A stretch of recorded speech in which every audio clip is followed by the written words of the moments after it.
कई दिनों से हिचकोले खाता बिहार का महागठबंधन आखिरकार बुधवार को टूट गया। नीतीश कुमार अब बीजेपी के साथ मिलकर बिहार की सरकार चलाएंगे। महागठबंधन टूटने की वजह लालू प्रसाद यादव के बेटे तेजस्वी पर लगे भ्रष्टाचार के आरोपों को माना जा रहा है। इस्तीफा देने के बाद नीतीश ने भी कहा कि बीच में जो चीजें उभर कर सामने आई, उस माहौल में काम करना मुश्किल हो गया था। जो चीजें उभर कर सामने आई, अब उस माहौल में मेरे लिए काम करना, नेतृत्व करना इस महागठबंधन का संभव नहीं। हमने कोशिश भी की अपनी तरफ से, हमने कभी किसी का इस्तीफा नहीं मांगा। हमारी लालू जी से भी बातचीत होती रही है, तेजस्वी जी भी हमसे मिले। हमने यही कहा है कि जो भी आरोप लगे हैं उसके बारे में कुछ एक्सप्लेन कीजिए।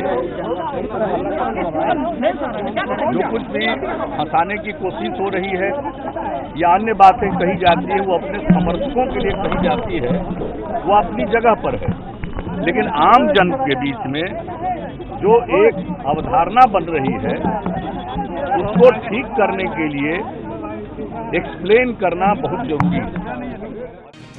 नीतीश ने भले ही अपने बयान में तेजस्वी पर लगे आरोपों को गठबंधन टूटने की वजह माना हो, लेकिन सूत्र इसके पीछे दूसरी वजह बता रहे हैं।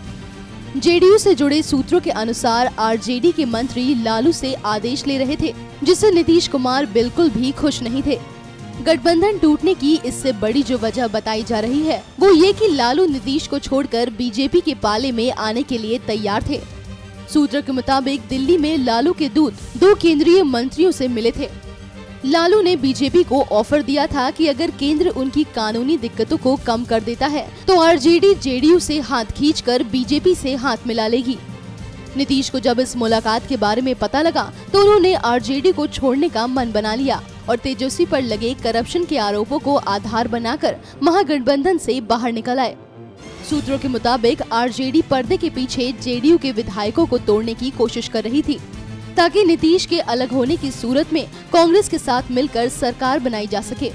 नीतीश को जब इसकी भनक लगी तो उन्होंने आनन फानन में इस्तीफा दिया और बीजेपी से नाता जोड़ लिया। एनएमएफ न्यूज की रिपोर्ट।